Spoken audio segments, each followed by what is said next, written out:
Okay, let's wait for a minute or two and then we'll start the session.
Okay, let's start the session then.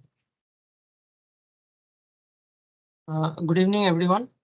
Myself, Arka Roy. I'm working as a Prime Minister's Research Fellow in the Department of Electrical Engineering, IIT Patna, and I will be your NPTEL PMRF TA for this course on Discrete Time Signal Processing, NOC 23E132. And this is the week 1 live session. This course is offered by Professor Mrityunjay Chakravarti, IIT Kharagpur.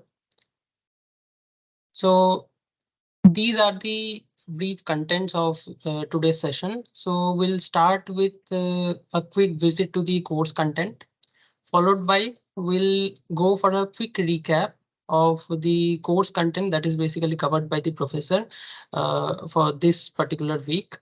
Then, based on the topics that is basically covered in week 1, we'll be solving some numerical problems of week 1 and week 0. So let me first tell you that week 1 and week 0, these two quizzes are also live in the course website.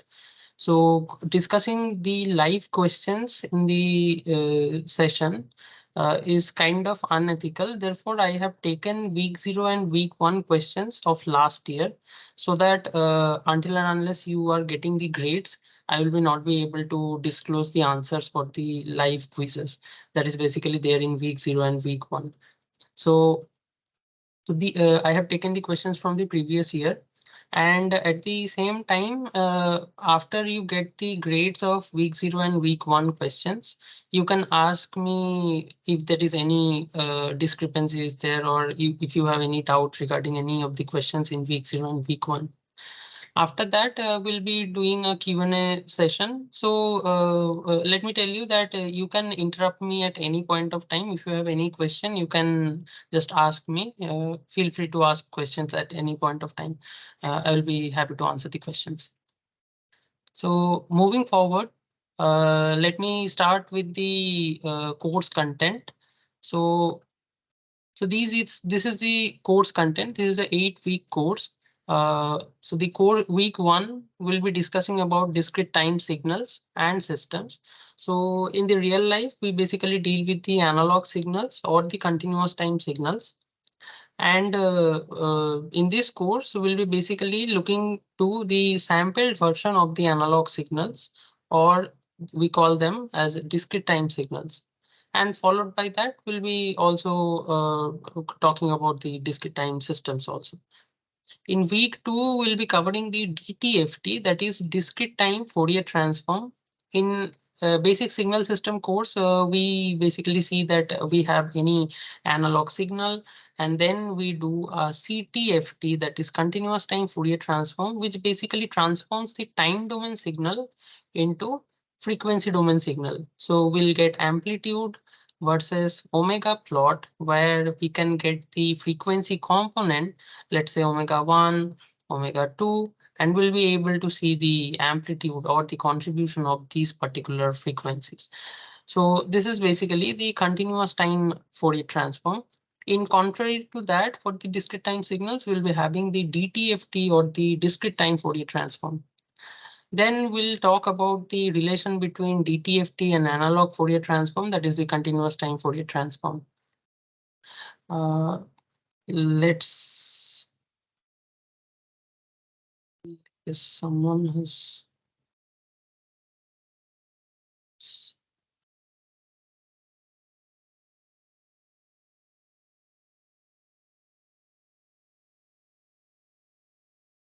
In week 3, we'll be talking about the rational systems. So here the concept of poles and zeros will come. And at the same time, in when we'll be talking about poles and zeros, we'll be basically focusing on the stability of the system. So there,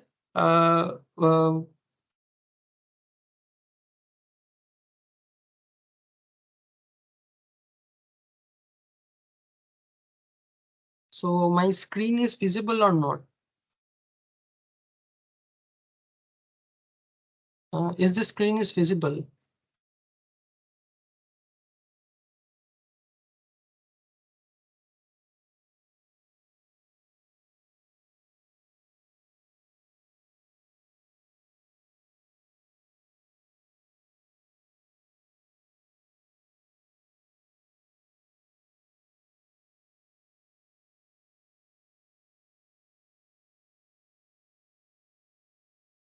So in week 3, we'll be actually talking about the rational systems.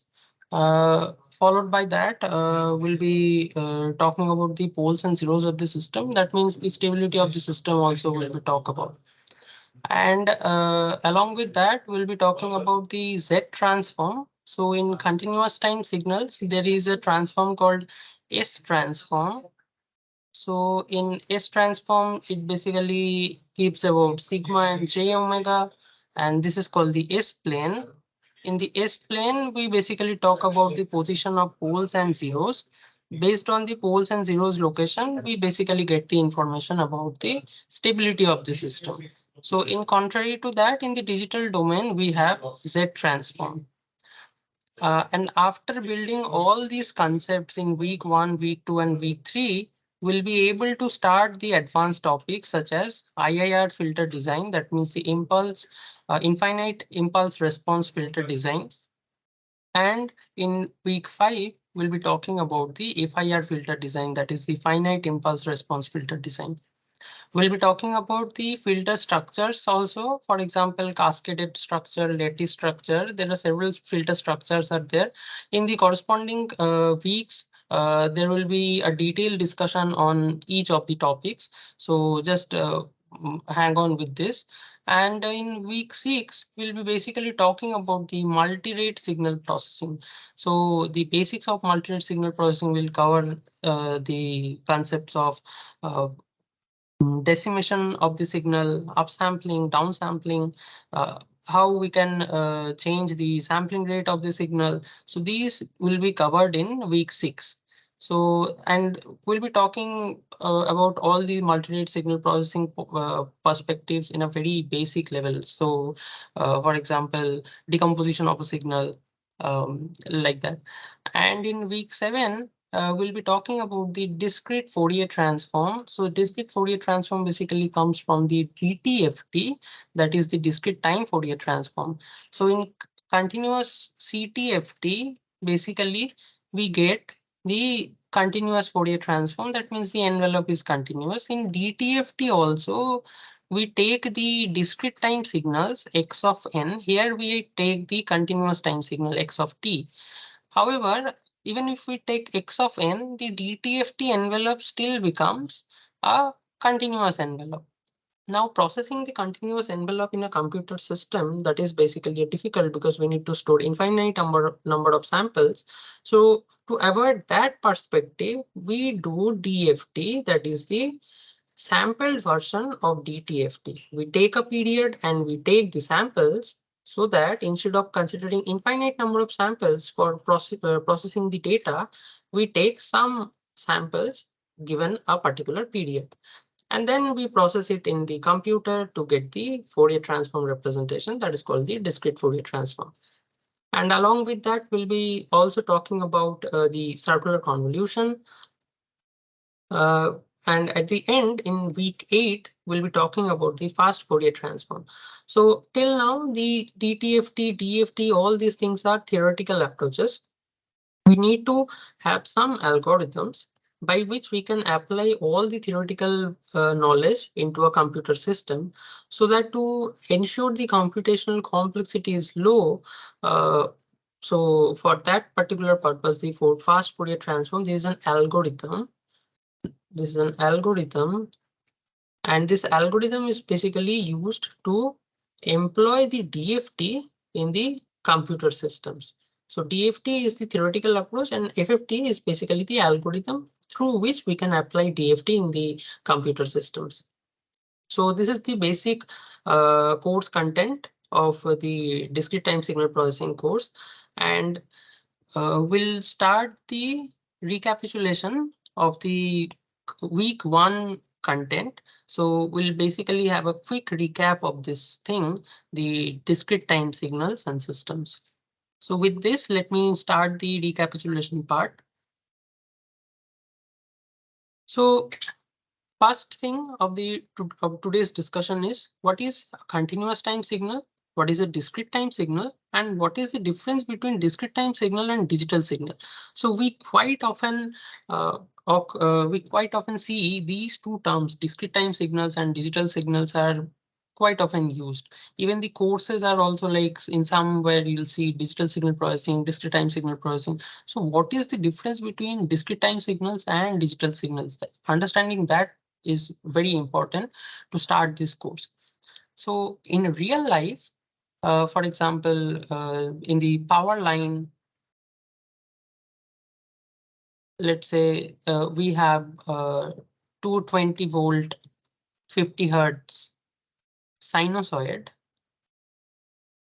So now this sinusoid at 220-volt, 50 hertz, this is basically a continuous time wave.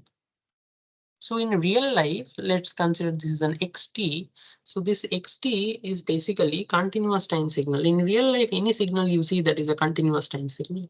So for that, we can see that the time axis is this one. So the time axis can contain any real values.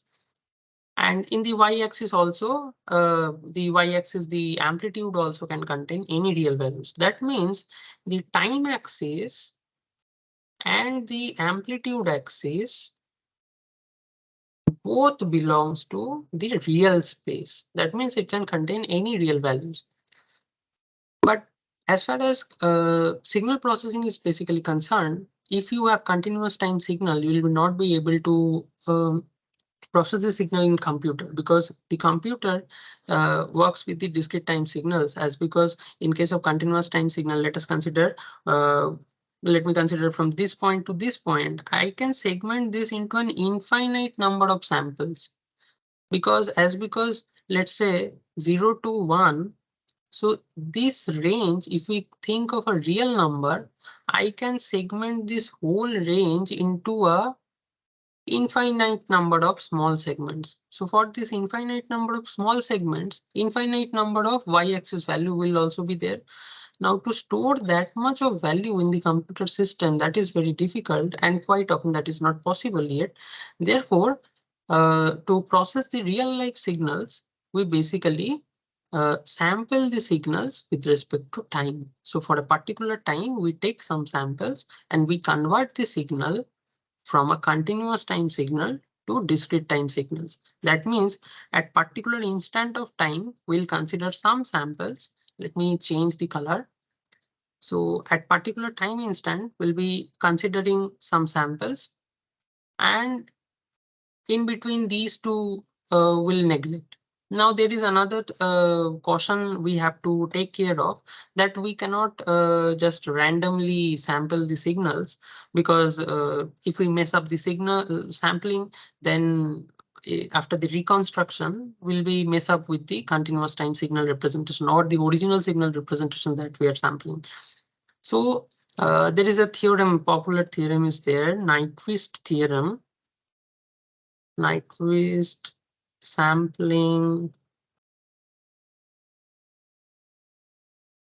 theorem. So we use this Nyquist sampling theorem to sample a continuous time signal so that we can get a discrete time signal. Now here in the discrete time signal, the time axis is basically discrete. However, the y-axis or the amplitude axis, it still can have any real values. So I can say that this is Z and this is still R, because in the discrete time signal, the time axis is basically an integer representation of time.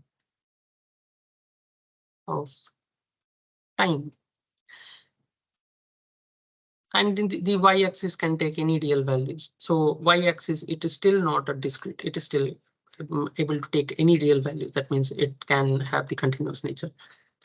And the discrete signals, what is the difference between the discrete signal and discrete time signals is that in discrete or in the digital signal is basically we can get after quantization of the discrete time signals. That means y-axis of the discrete time signal,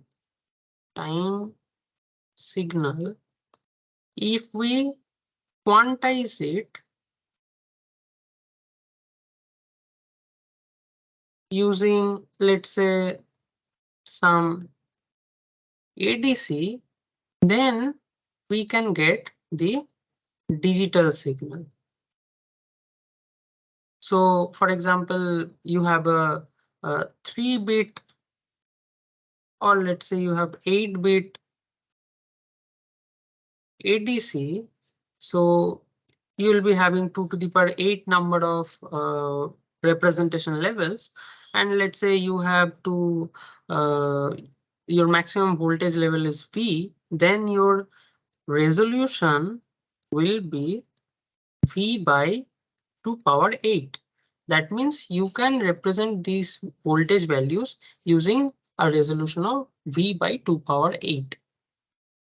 Therefore, your y-axis is now your time axis was already discretized as because you have taken particular samples at particular instant of time, and the real values that was there in the discrete time signal, now you have quantized it using the analog to digital converter. Therefore, the y-axis is no more real value.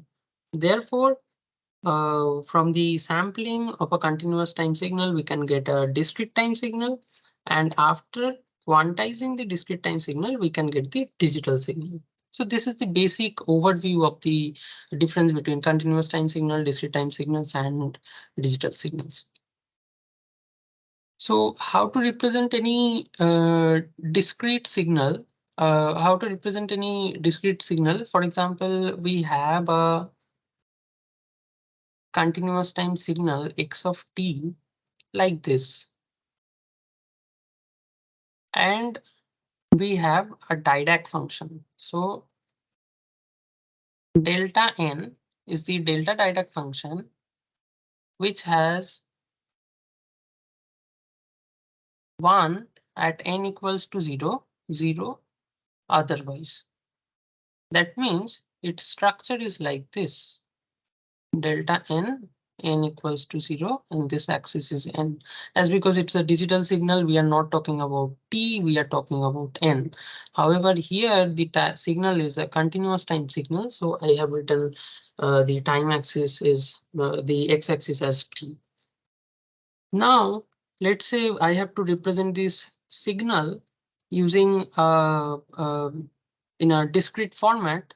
So I will be multiplying each and every point with the Dirac function. So let's say delta n, I will multiply it with x naught. So I will get the first sample. Similarly, if I use delta of n minus 1, so I will get sample at this position 0, 1. So likewise, if I do the same operation, for example, x0, delta n x1 delta n minus 1 x2 delta n minus 2 dot dot dot dot, and this is for the positive part or the right hand side. Similarly, I can do the same, like at -1 position, I will multiply it with delta n minus n plus 1. So at this position, I will be having x of -1 delta n plus 1, and same thing I can do at the left hand side too. So this can be represented as, if I generalize the sequence now, so I can write it as x of r delta n minus r, and r will be varying from minus infinite to infinite. So this way I can get a representation of a time domain signal is basically can be converted into discrete time signal. So if this is the original envelope, I will get something like this. I'm sorry for the drawing, so it is not that precise. So let's consider this is at 0 position, 1, 2, 3 dot dot, and -1, -2, and like this. So this is basically the x of n, and now the time axis is also, you have taken samples from a particular instant of time, so that the independent variable axis is now represented by n, or the samples at particular instant of time. So in this way, we can convert any time domain continuous time signal into a discrete time signal. Therefore, this is operation I have shown that how we can convert a time domain continuous time signal into a discrete time signal. So this is a very important representation. So basic operations, we'll see that what are the basic operations on a discrete time sequence. So basic operation means time shifting. So all this operation basically we have seen in any signals and system course. So same operation that is basically there in continuous time, that will also be employed in the discrete time. So if we have a signal x of n, and now let's say if I do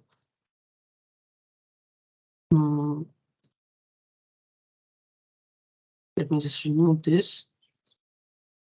Okay, x of n minus n. So this is basically means delaying the signal.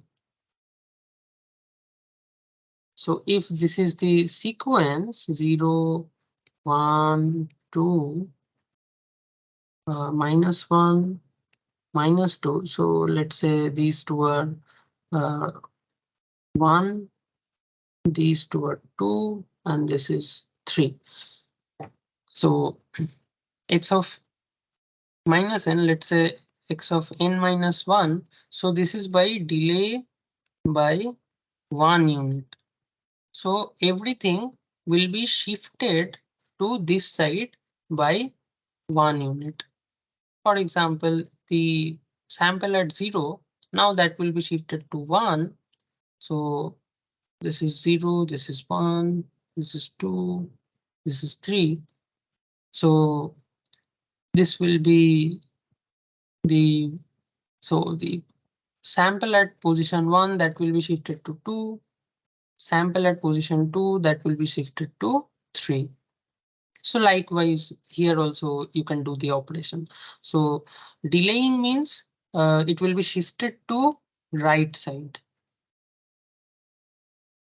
And we can do the similar operation. Let's say x of n plus 1. So this is called the advancing operation.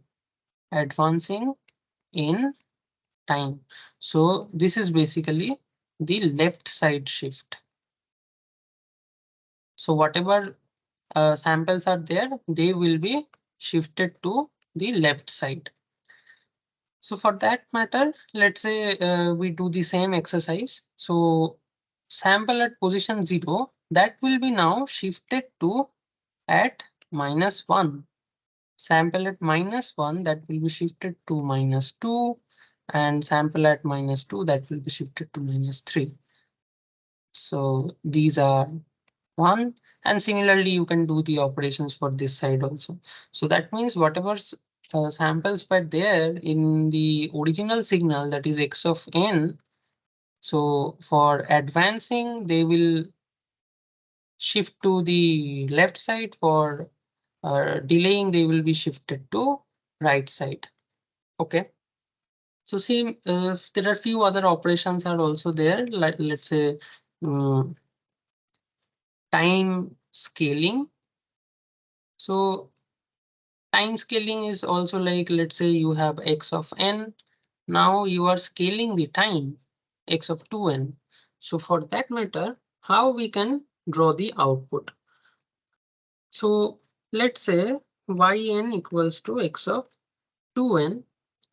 So this is 0, 1, 2, 3, 4, -1, -2, -3. So at n equals to 0, yn is equals to how much? X of 0. So that means at this position, this will be the same thing. Let's say, okay, we can do it. At n equals to 1, yn will be how much? X of 2. Similarly, at n equals to -1, yn will be x of -2. That means we are dropping the sample. So the sample at point 2, which was there in original signal xn, that will be shifted to position 1 at the output sequence of the x of 2n. So this has amplitude of 2, and similarly here also this has amplitude of 2. That means initially the signal was stretched. Now the signal is kinda compressed in the time domain. Similarly, if we in the next page we can go time scaling. So in time scaling, similarly we can do x of n by 2. So in case of x of n by 2, let me just copy this part.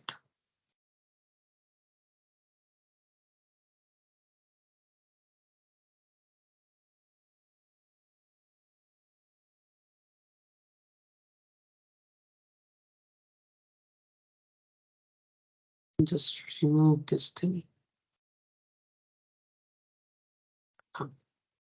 So and let's say here at -3 is 0, at -4 it is 0, and similarly here also. So there is a symmetric sequence in both x and in the y-axis.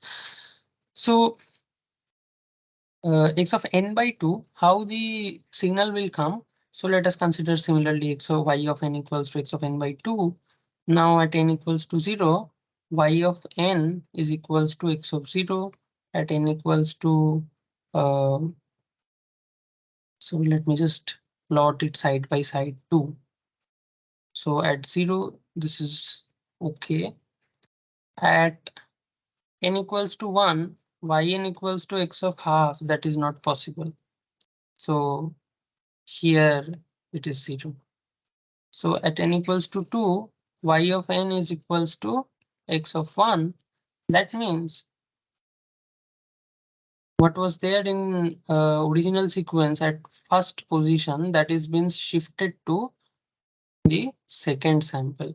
Likewise, this will also be shifted to fourth sample, what was there in case of second sample, because you put n equals to 4, yn equals to how much? Yn will be n equals to 2, you will get the sequence at x equals to 2.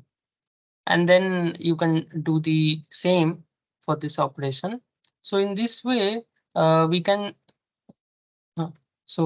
check that what was there in case of original signal that has been stretched out in case of time scaling. For example, if we have x of alpha n, if alpha is less than 1, then we'll be having expansion.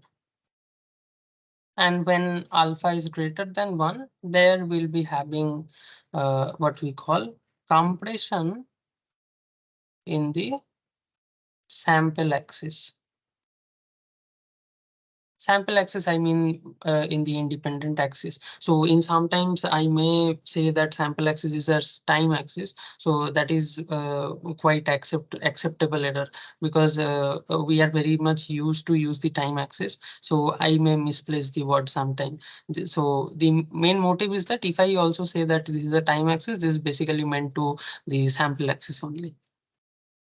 So these are the basic signal operations. Along with that, we'll be talking about what is linear system and what is the time invariant system. So we already have seen that a signal x of n can be represented as xn, xr, delta n minus r varying from minus infinite to infinite.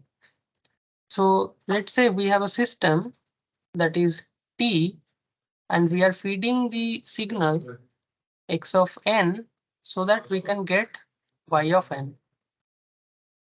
So y of n, we can write it as t of x of n, and we can substitute the x of n as my r equals to minus infinite to infinite x of r delta n minus r.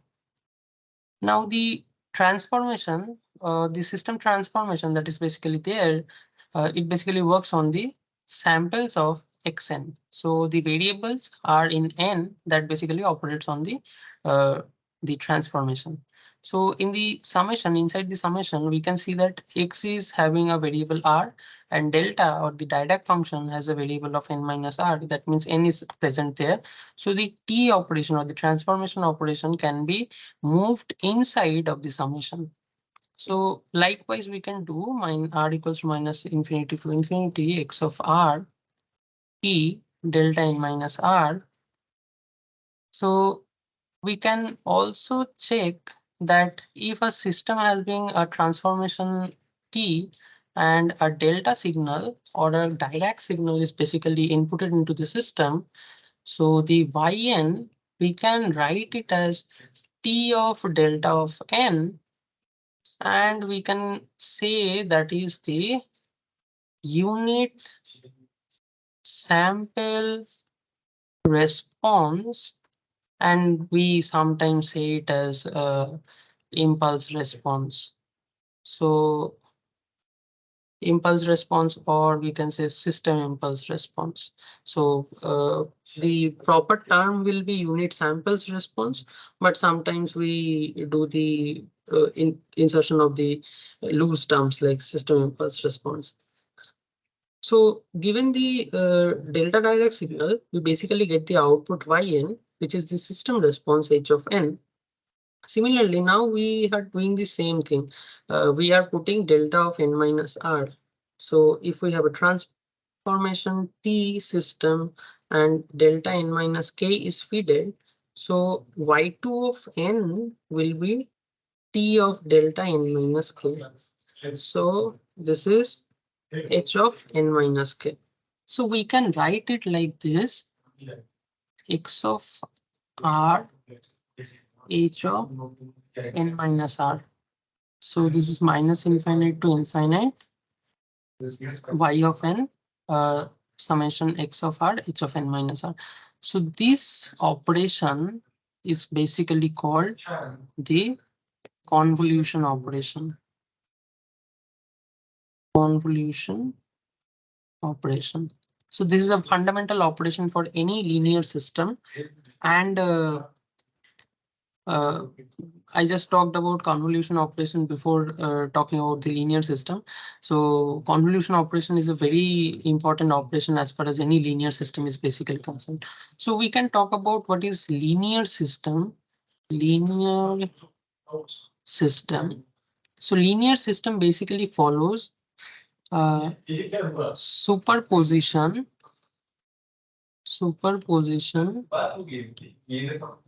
theorem. So as far as superposition theorem is concerned, how we can prove it like this?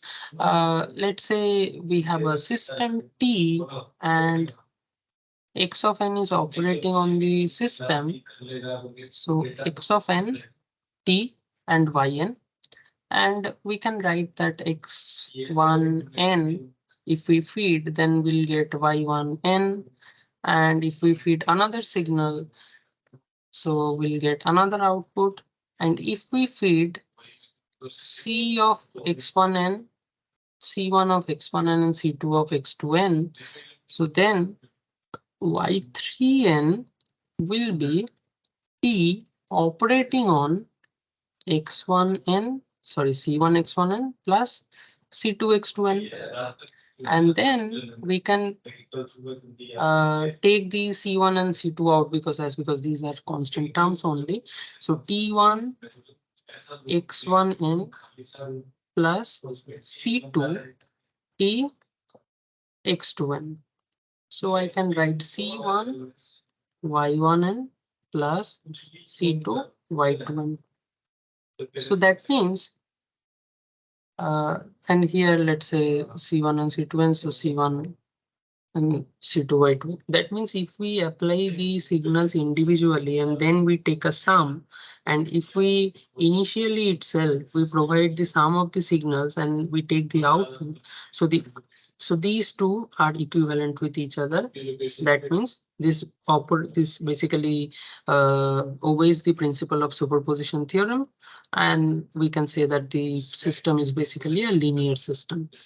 And time invariant system, we can think of like this. If we talk about time invariant, that means if we delay the signal by an amount of n, the output should also be delayed by an amount of n. So these properties called the time invariancy property. If we delay the signal, the output should also be delayed by the same amount, irrespective of the uh, system impulse response. So we already have talked. So in this slide, we'll be talking about the convolution and stability of the discrete sequence.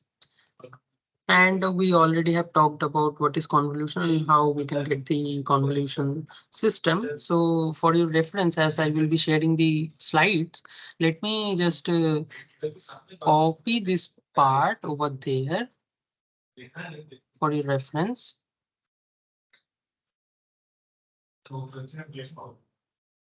So let me just copy this part over here.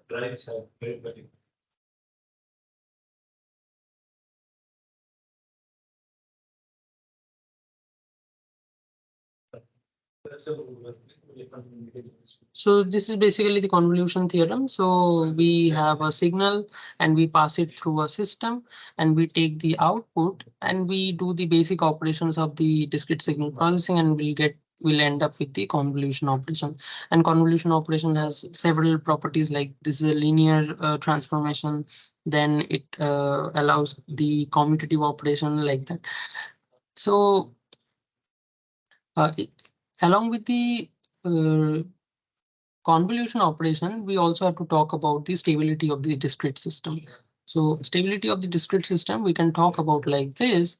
For example, we have an output y of n, which is basically the summation of x of r, h of n minus r tending to minus infinite to infinite. And we can write it like this also, as because convolution of like yn, xn convolve hn and hn convolve xn, they will give you the same result, as because it obeys the commutative law.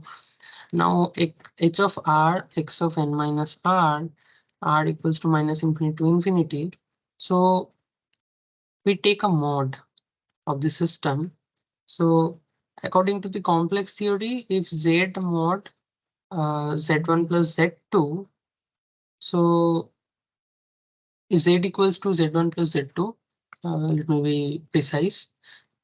Uh, let's say z equals to z1 plus z2, then if we take of mod of z, so that will be mod z1 plus mod z2. This is easy to prove.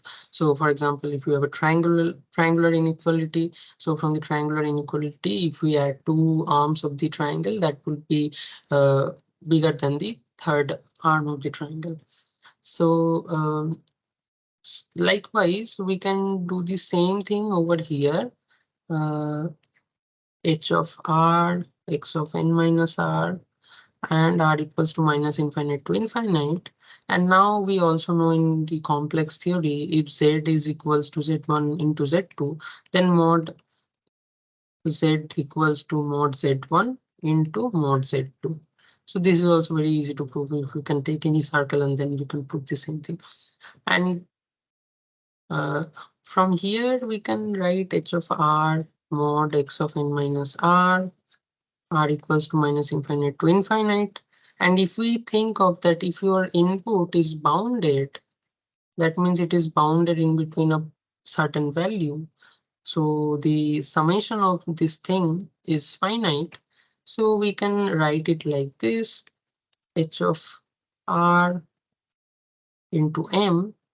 There is a finite value after you sum all these samples of the signal. So this should be less than infinite. So this will basically mod of y of n. This should be less than infinite. Therefore, we can say that the summation of the all the samples present in the impulse response, that should be less than infinity to ensure the stability of the system. So the impulse response or the unit sample response of a system should be absolutely summable and should have a finite value so that we can say that the system is stable.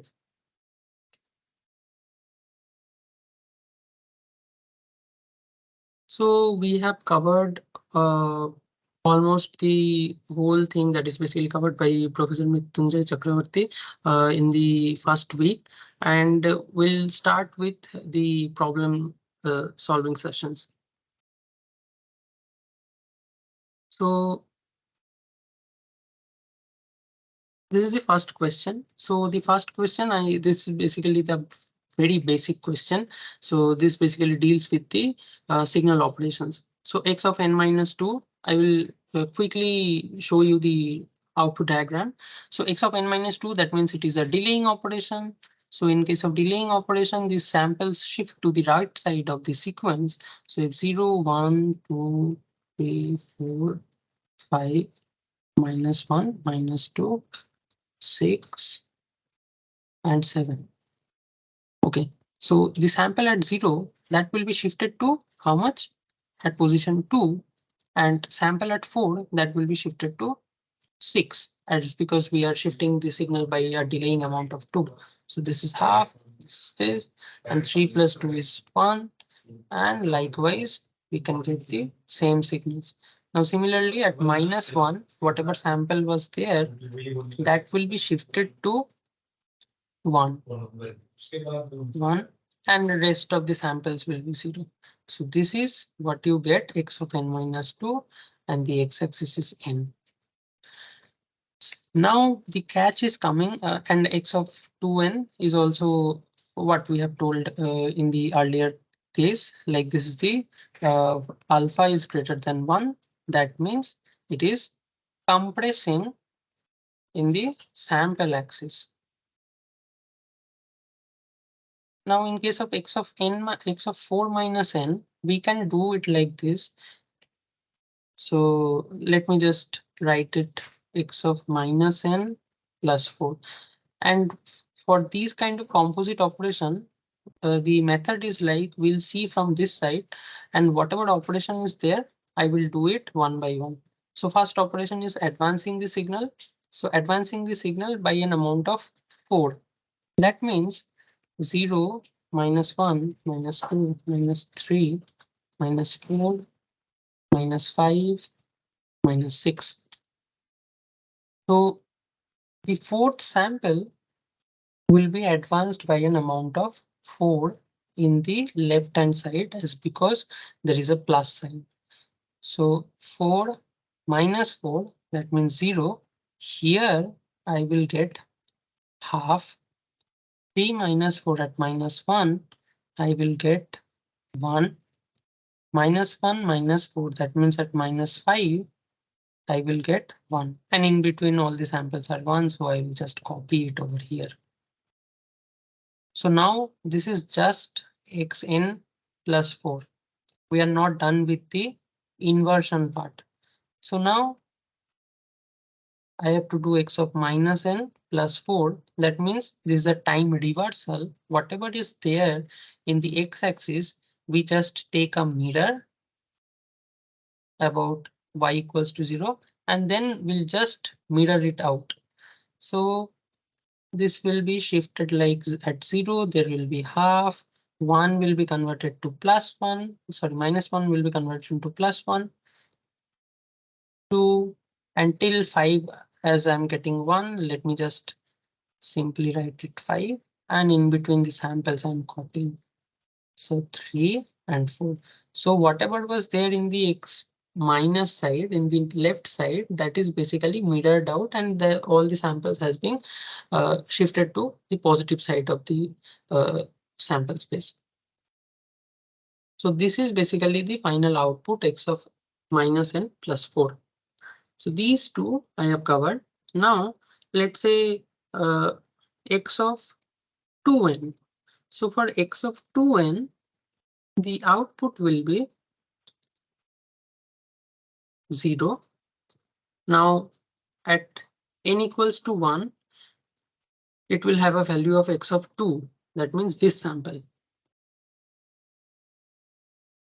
At n equals to 2, it will have a value of 4. That means this sample. This is half, this is 1, this is 1. At n equals to minus 1, it will be having the value of at n equals to minus 2. That means at minus 1, now it is 0.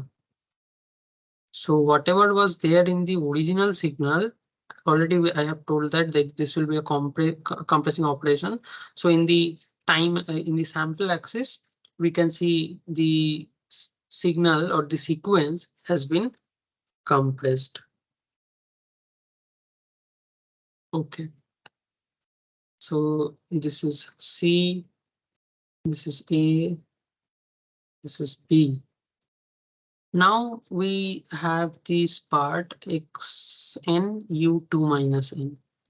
So let me first draw what is u2 minus n. We all know un is the unit step function.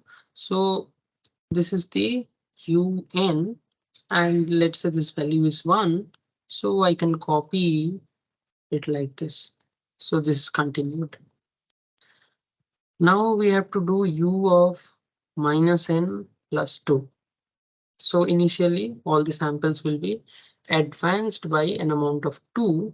That means it will start from minus 2, minus 1, 0 like this, and then we'll do the time reversal.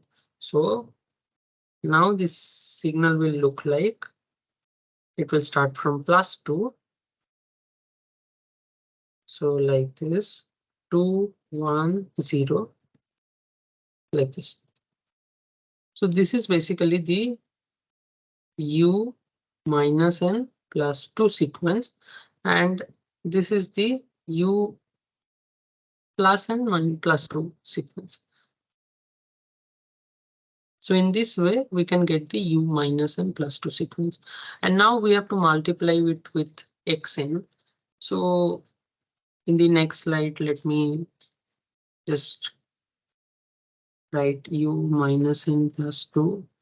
This is like 0, 1, 2, restart 0, and then minus 1, and like this. And we have xn also. So xn has minus 1, 2, 3, 2, 3, pardon my drawing. 0, 1, 2, 3, and at fourth sample there is half, and rest are 0. So we just have to element wise multiply these sequences. So in between -1 to 1, all the samples will be retained, as because in rest of the cases the samples are 0. So the output sample will be -1, 0, 1, and 2. And here at the third position, this is 0. Rest of the things are 0 over here. So multiplication result will be 0. So 0, 0, 0, 0. So this is the output of x of n u minus n plus 2. So this is the result of D. Likewise, we are left with the last question. So that is x of n minus 1 delta n minus 3. So this is very easy. X of n minus 1 delta n minus 3. X of n minus 1 delta n minus 3. So delta n minus 3 means delta will have 1 at that particular equation only. So 3, and x of n minus 1, we just need to draw x of n minus 1. So that means we have to delay the signal by an amount of 1, and the samples will look like this. So let's consider this is 0, x of n minus 1 I'm plotting. This is x of n. So from here I can plot.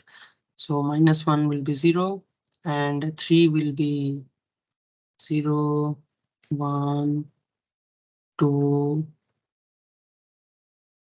3, and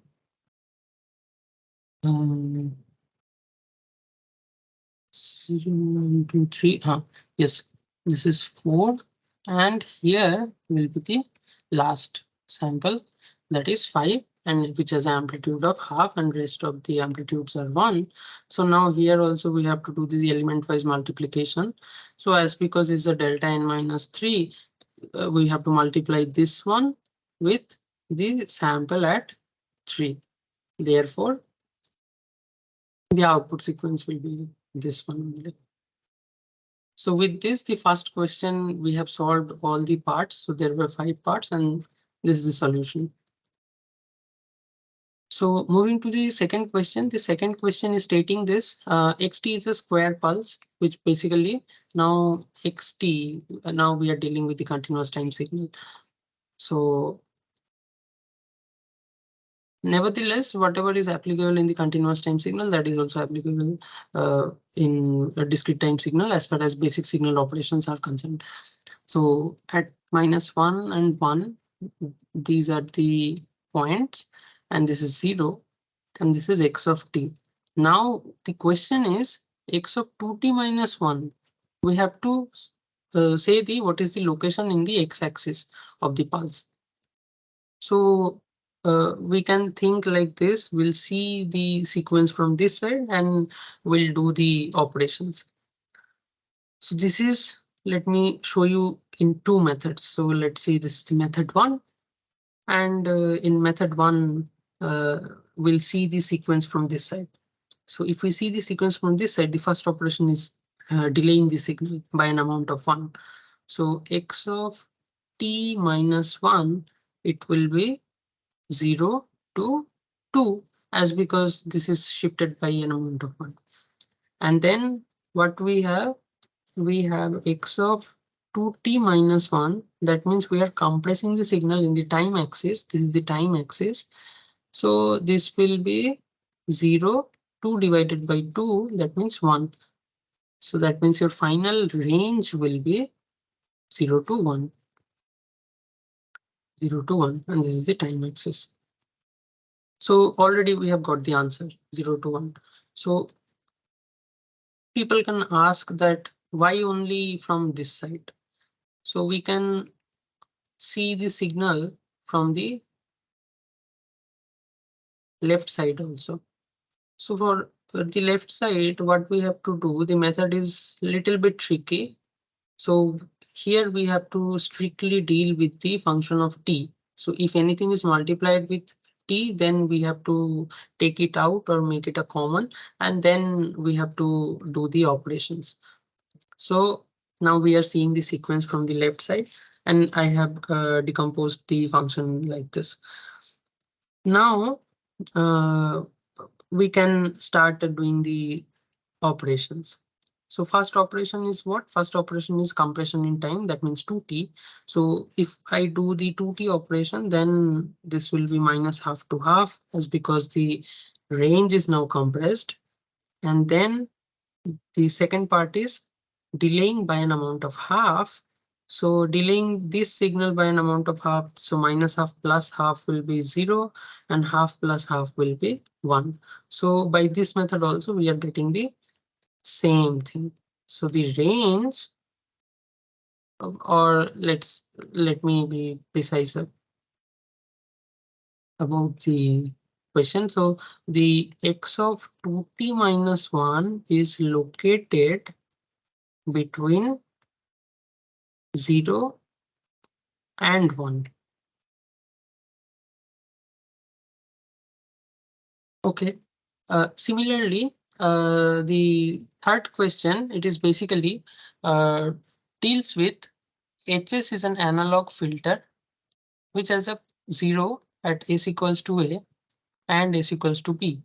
And there are three poles at s equals to capital A, B, and C.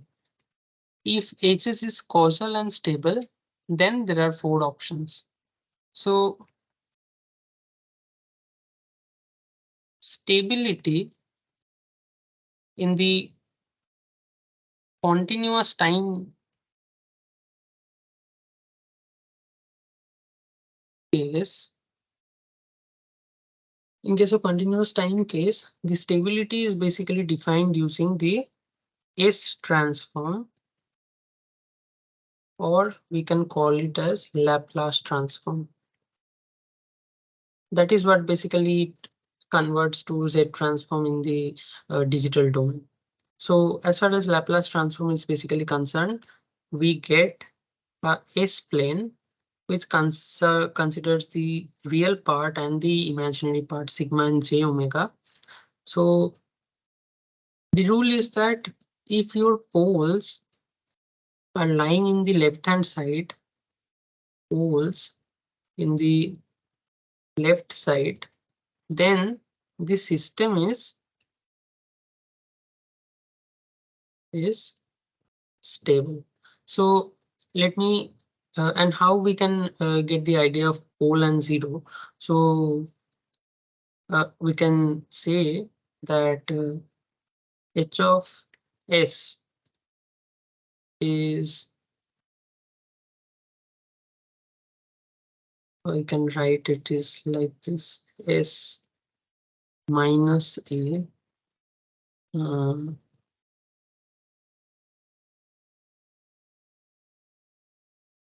s minus a, s minus b, s minus a, s minus b, and s minus c.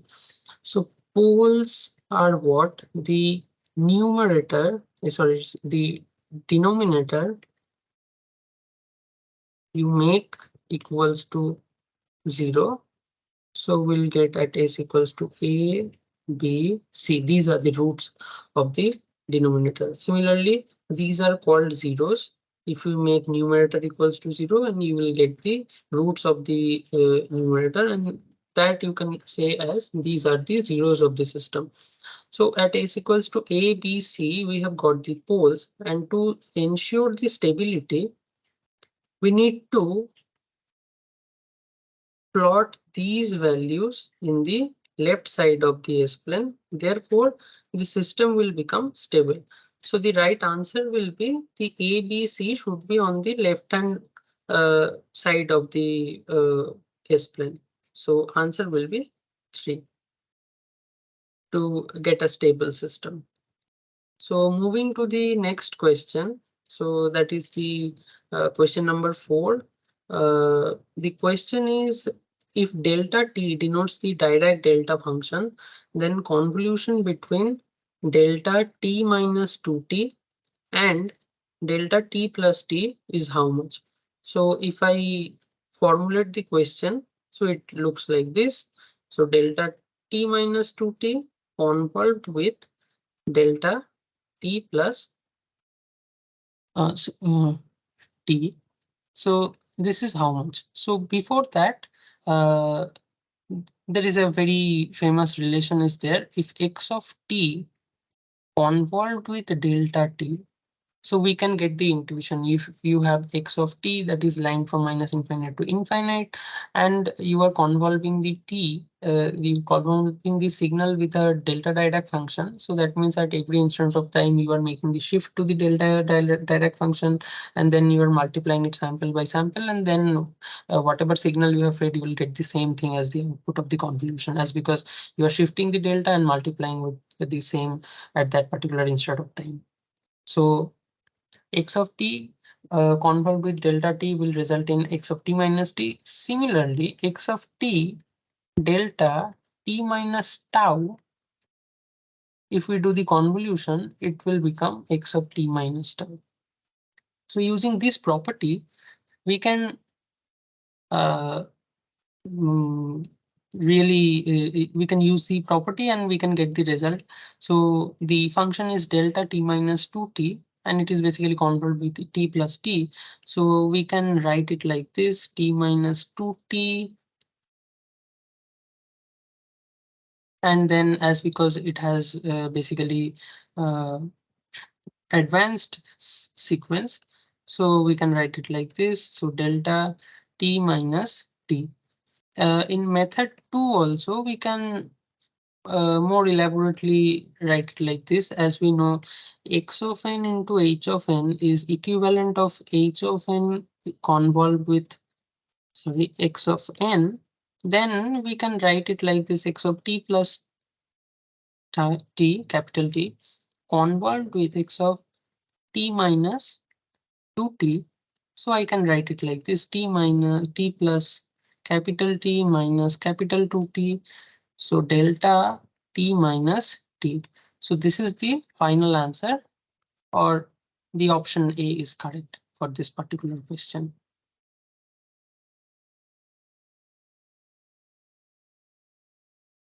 So here we have the another question. So this basically, let me just read out the question. Xt consists of a periodic train of impulse with period t, and xt can be represented by using this periodic train function. And then if Fourier transform, Fourier series. So we are not talking about the Fourier transform, we are talking about Fourier series. Fourier series is basically valid for the periodic sequence. So if Fourier series of this expansion xt is given by x of t equals to summation n running from minus infinite to infinite, Cn e to the power minus j omega t, then I need to comment about the values of the Cn and the omega naught. So uh, this is very basic operation. If x t is basically decomposed using Fourier series representation, which is like this: Cn e to the power j n omega naught t, I can carry out this particular thing to get the value of Cn. So I'm just uh, writing the equation for evaluation of Cn. So that is minus infinite to infinite xt e to the power minus j n omega naught t dt. So over a period of time, I will take and then more precisely, this minus infinite to infinite, this will be reduced to a particular period. Let me show you how. So the original signal is like this. This is a Dirac comb, or they have already said that periodic train of impulse. So we have impulse, and this is a periodic part. And at t, at 2t, the signal is basically belonging. So the period, I can consider it from this point to this point. So let's say this point I can write it minus t by 2, and I can write this point as t by 2.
Hello. Hello, Arka, can you listen? Hello. Hello.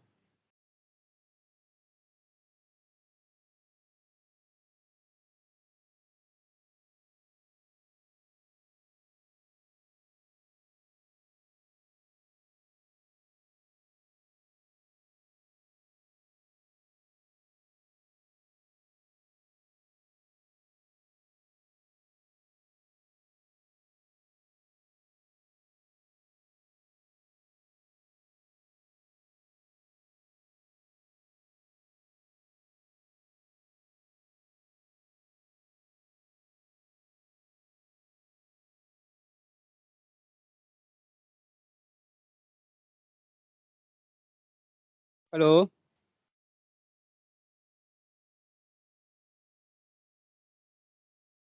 Arka, you are muted.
Uh, Here, like if a time domain signal xt is given, so from minus infinite to infinite, we already have shown that the integration is not converging. And so as if I do the same operation, we try to find the Fourier transform using xt given signal. The here also the integration will not converge. So the question is that then how will be able to find the Fourier transform? Now, Fourier transform has a very nice property that if a time domain signal is flat in nature in the time domain, so the Fourier transform will be becoming very narrow in the frequency domain. So whatever is there in flat in the time domain, that is narrowed down in the frequency domain. So we can start with considering uh, a different function x hat t, which has a Fourier transform x hat omega, and let us consider this x hat omega is delta omega. Now, given this x hat, I need to find the what you call inverse Fourier transform to get the time domain sequence. So inverse Fourier transform, I can write it like this: x t equals to 1 by 2 pi minus infinite to infinite delta omega e to the power j omega t dt. Now 1 upon t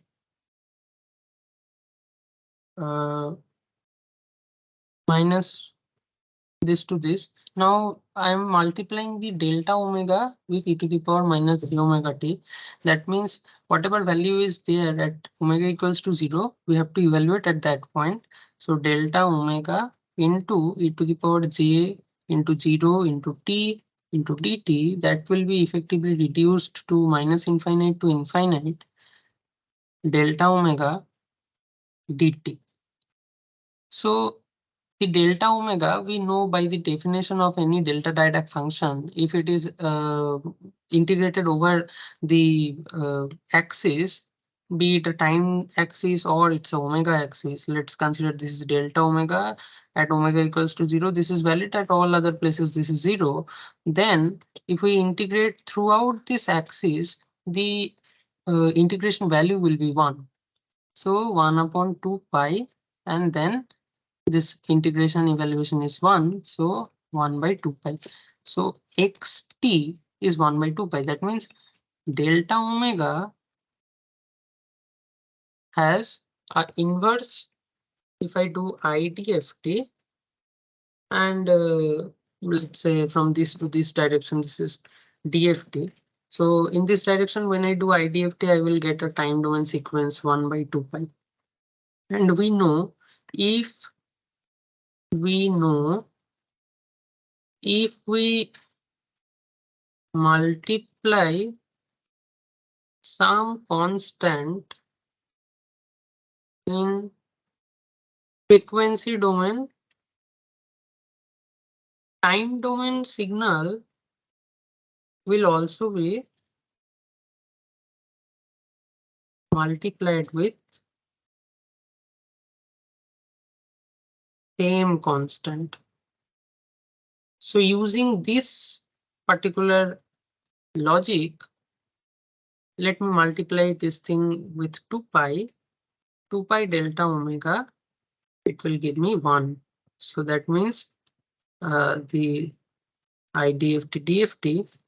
So 1 or the DC function has a DFT of 2 pi delta omega. This is the final result. So in an indirect approach, using an indirect approach, we can get the value, we can get the functionality of the DFT of a DC signal, that is basically in the time domain a DC signal, we can get a DFT of 2 pi delta omega. So let me just hover around the options. So option A will be correct, that is 2 pi into delta omega. Okay. So let's move to question number 7. So in case of question number 7, let me just read out the question and start solving it. Yeah. So given discrete time sequence x of n is like this. Be the input of a linear shift invariant system and h of n is equals to this. That means we have a system E, or be precise, it's h of n, and we are passing our input sequence x of n to get the output y of n. So we know and h of n is given as 0.5 delta n minus 2 minus 0.5 delta n plus 2. So output yn, it will be equals to uh, h of n convolved with x of n, or vice versa. We can write x of n convolved with h of n. So I can write it like this: x of n uh, a into e to the power j omega naught n plus 5, then 0.5 delta n minus 2 minus 0.5 delta n plus 2. So I can take half out. That means this 0.5, 0.5 I can take out from the system, from the bracket, and I can write it like this. Okay. And there is a convolution operation. So a by 2, if I put this thing inside, that means it is basically convoluted with delta n minus 2. And we already have seen that x of uh, n convolved with delta n minus k is how much? X of n minus k. So by that approach, j omega naught n minus 2 plus 5 minus e to the power uh, j omega naught. This is evaluated at n plus 2. So n plus 2 plus 5. Okay. Now I can take out some other components as well. So a by 2, I can write it like this: e to the power j n omega naught plus 5. This I can take out from the bracket, and I can write it like this: e to the power minus t j omega naught minus e to the power j 2j omega naught. Yes. And I can place this 2 over here. So I can place this 2 over here. And now I can see there is some relation is coming up. So I can, we know that sine theta is equals to e to the power j theta minus e to the power minus j theta divided by 2j. So let me just multiply a j over here.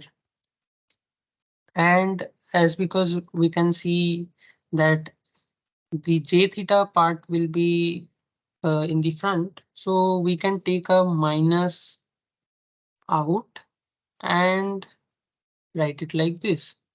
So a divided by j minus a divided by j e to the power j n omega naught plus 5, and I can write it like this. So e to the power minus 2j omega divided by, so this is coming into the form.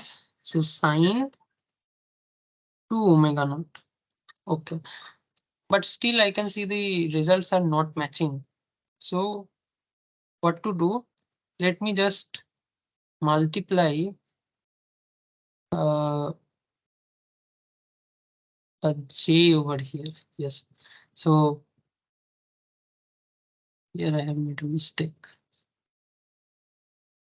So I have multiplied a j over here. So a j will come at this place, and let me just do this operation. So I have multiplied and divided by the same operand j. So j into j, that will be -1, and there is a minus in the front, so that will effectively reduce to plus. So a into e to the power j n omega naught plus 5 divided by and there is sine 2 omega naught divided by j. So that means uh, the final result is this, and let me just match it with the answers. So C is the final answer. So A by J e to the power omega naught into n plus 5 and multiplied with sine 2 omega naught. So coming to the next question. So the question, it is given that yn is a output function and xn is the input function, and the input and output are related like this.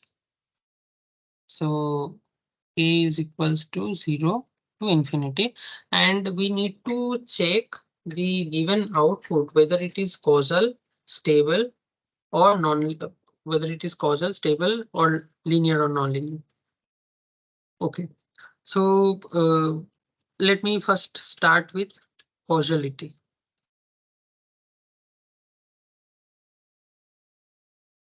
So causality means if this is a sequence x of n, if this sequence is greater than is having some value, it should not be greater than 0 only.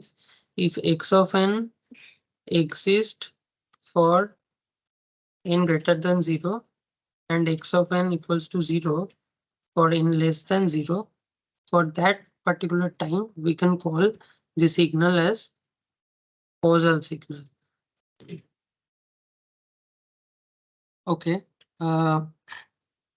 with this we just have built the basic information about the system, and we can uh, see what will be the final answers. So delta n minus k from 0 to infinite. So if I plot the signal, it will be effectively reduced into a very known sequence. So delta n minus k, and the signal is running from 0 to infinite in the sample space. So what is this particular signal? This particular signal is known as unit step signal. So that means effectively it is reduced to x of y of n is equals to x of n multiplied with u of n. So this is the final uh, representation that we have got. Now we have to check whether the sequence is causal, stable, and linear or non-linear. So let me start with linearity, non-linearity first. Let's say x1n, if I feed to the system, the y1n will be x1n into u of n. So we can think of the whole system is like this. X of n is coming to the system, and there is a multiplier, and un is there, and this is the output yn. So yn is equals to xn into un. Now if you feed x1n, so y1n will be x1n multiplied with un. Un will not change. Similarly, if we multiply x2n, so y2n will be how much? X2n multiplied with un. Now if we use the composite signal, that means the addition of both the signal, and then we apply to the system, then y3n will be how much? X1n plus x2n multiplied with un. So effectively it will be reduced to x1n un x2n un. That means this is how much? Yn, and this is y2n. So y3n will be reduced to y1n plus y2n. That means this is following the superposition theorem This is following the superposition theorem, and the uh, system, we can call it a linear system. Now the second part we can think. So let me just copy this part first. Uh, so this is basically the main gist of the system. Control X, and we can paste it over here.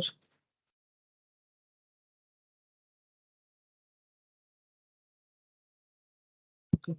So this is the basic signal diagram, and now we have to talk about the uh, what you call um, causality, and we can also talk about time invariancy also. Time invariancy. I don't know, I wrote it over here, but somehow it has been missed. So we can think about time invariancy also. Time invariancy. So whether the system is time invariant or not. So for that, we can check it like this. If we feed xn, yn will be how much? Xn multiplied with un. Now let me feed x of n minus n. That means I have shifted or I have delayed the input sequence. Then my output sequence, let's say y2n, will be x of n minus n and u of n only, because I am just changing the input sequence by delaying it an amount of n, and the output sequence will be this much, as because un I am not touching. Un is as it is coming. Now similarly here I have delayed the input. Now if I delay the output, it should get the same representation as this. If it is not getting the same representation as y2, then we can say that this is not time invariant. So y3n, let me just delay the output sequence y of n minus capital N. So for that we can write x of n minus n into u n minus n. So here the both the sequence will change. So for that particular time, we can see that the output sequence for case of delay of output y3n is not equal to y2n. That means we can say the system is time adding, or we can say that this is not a time invariant system. Then if we think of if we think about the stability of the system, so for stability, and we are left with the what you call uh, the causality of the system. Now as far as causality is being concerned, causality means that x of n will be sorry, y of n will be xn multiplied with, sorry, xn multiplied with un. So un is a right-sided sequence because un only exists for un only exists for n greater than 0. For n less than 0, this is 0. Let me be very clear about it. So this is un. Now you are multiplying un with any random sequence xn. It may have both left hand side and both left hand side and right hand side, but when we do the element wise multiplication, it will only be having the samples in the uh, right hand side. Therefore this part will exist, and this part, after doing the multiplication, this will not exist for yn. That means we can call the system as causal system. And if it was having some part in the negative section also, in the left hand side also, then we have called it a non-causal system. That means it is depending on both the present and past. And if it is only basically depending on the negative side, then we could have called it a anti-causal system. And likewise, we are left with the final part, that is the stability. Uh, Let me just change the color. So stability. So in case of stability, we already have seen that how to extract the stability. So xn dot un. Now you have multiplied this sequence with the un, so you have get uh, only this part is existing. And for this particular question, let us consider xn is bounded, and the sum of xn is finite also. So if the sum of xn of the whole sequence is finite, then if obviously if we add the right hand side also, this will be finite too. So given your xn is bounded, your output sequence is also bounded. Therefore, this considers the BIBO stability. That means bounded input, bounded output stability. So by that sense, this is stable, this is causal, this is time varying. That means it is not following the time invariancy property, and this is a linear system. So it is following these particular cases. So it is causal, it is stable, it is linear, causal, stable, linear. So this part is actually matching. Let me just remove this one. And causal, stable, linear, and time varying. So the time variancy is actually was not being covered here in the question. So I have extended the questions far. So the final result will be C.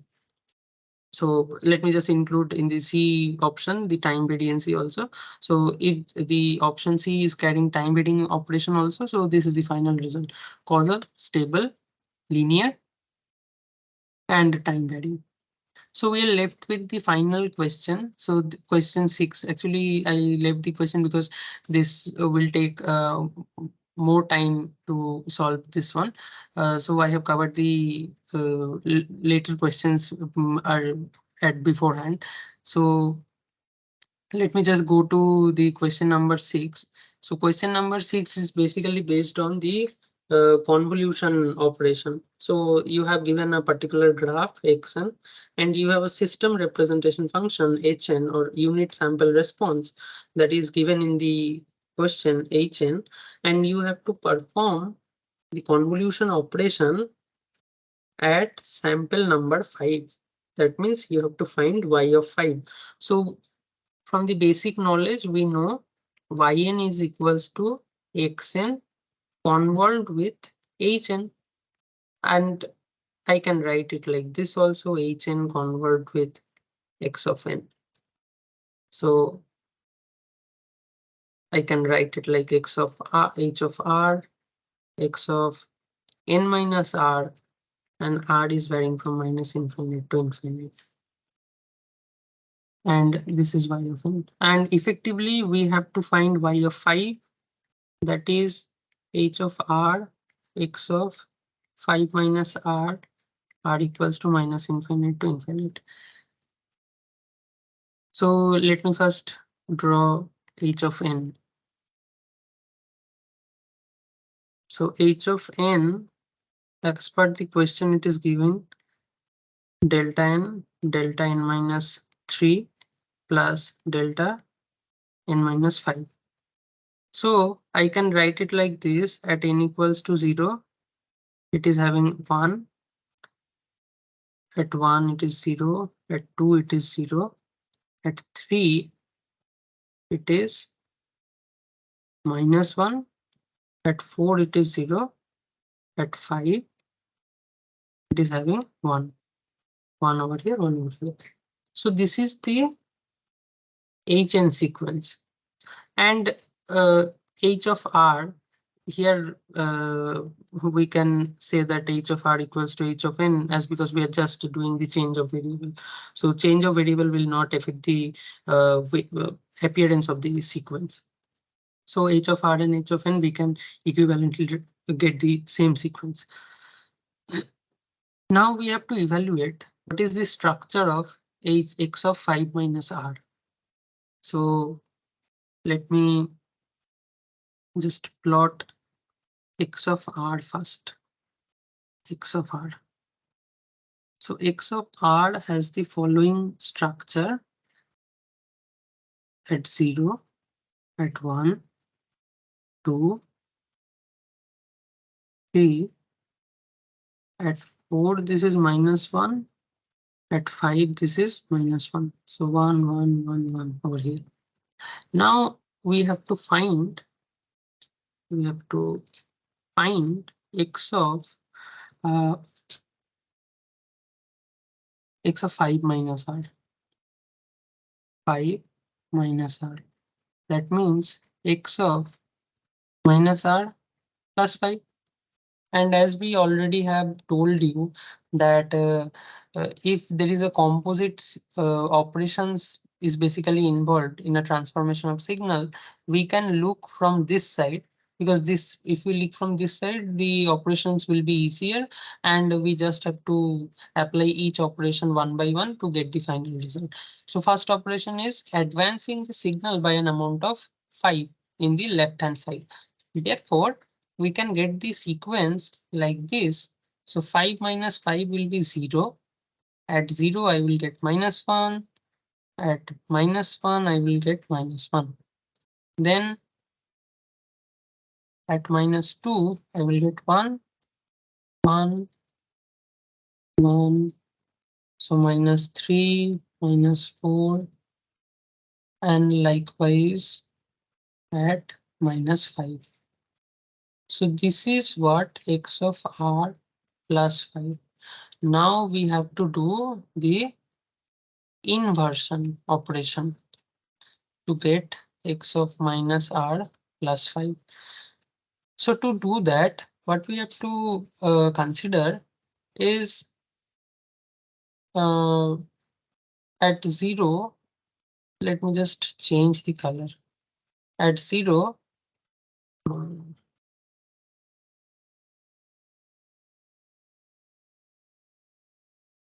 we are getting 1. At 1, we are getting minus 1 again. And like this, 2 to 5.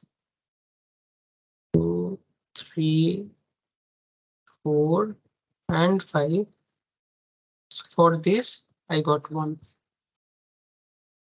Now we have evaluated x of minus r plus 5. And we need to multiply with h of r. So I just copy the sequence h of r from here and paste it over there, so that I don't have to draw the sequence again. So this sequence is h of r. Now we'll be doing the element wise multiplication. So x of minus r plus 5 Hadamard product or element wise multiplication, and then summation. So at n equals to 0, the sample will be multiplied minus 1 into 1. At n equals to 1, so this is 0 into -1 at n equals to 2, 0 into 1, n equals to 3 minus 1 into 1, 4, 0 into 1, and 5, it is 1 into 1. So effectively, that is -1 plus 1. So these two will cancel. So this is -1. So we can write y5 is equals to -1. So this is an elaborative method, or we can say that this is the, let me just change the color. This is the graphical approach of convolution. Instead of that, we can use a very simple technique also for this particular question, obviously. The question, it is written like this. Yn is equals to what? Xn convolved with Hn. Now Hn, it is given as delta n minus delta n minus 3 plus delta n minus 5. Now we know the formula for convolving any sequence with the delta Dirac sequence. So xn convolve with delta n, xn convolve with delta n minus 3 plus xn convolve with delta n minus 5. So from here we'll get xn, xn minus 3 and xn minus 5. Now we know the original sequence. So let me just copy the original sequence from here.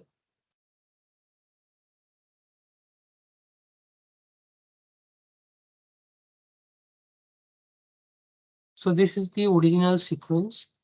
Let me change the color.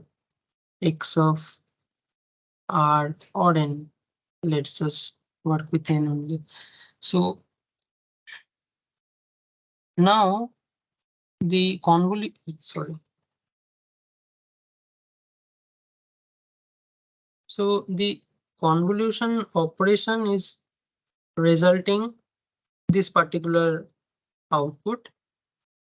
So if we evaluate this particular output at n equals to 5, then our purpose is served, because we have been asked that y evaluated at n equal to 5 is how much. So x at 5, x at 5 minus 3 is 2, and x at 0. So x at 5 is how much? This is -1. Then x of 2, that is -1, and x0, that is 1. So this will cancel, and the final result is y of 5 is equals to n minus 5 equals to -1. So the convolution result xn equals to 5, that is xn convolved with hn at n equals to 5 is -1. And let me see the options. So this is the correct option. So B is equals to -1. So with this particular examples, we have solved a total of 7 questions in this series, and this basically covers the previous year's week 0 and week 1 questionnaires. And if you have any questions, you can ask me.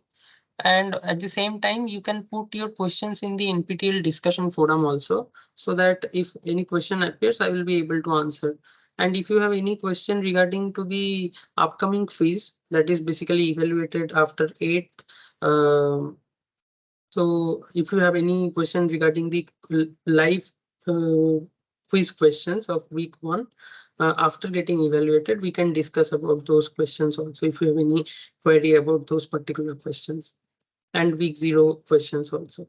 So week 0 questions we have also covered from the previous year section, as because I already have told that discussing the live quiz questions is unethical. That's because you have not been graded yet. So if the grading is done, and then if you have any discrepancy regarding the solution of the question or the working out like how the solution has been made, if you have any question regarding that, I will be very happy to answer the questions then. So with this,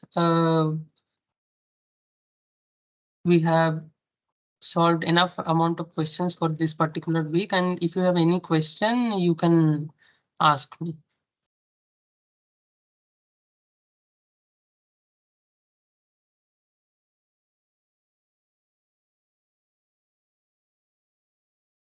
So, so it seems that there is no question.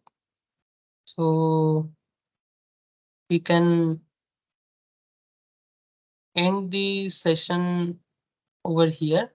So thanks for joining, and I will be conducting the live sessions every Friday from 6 to 8. So let me just save the recording.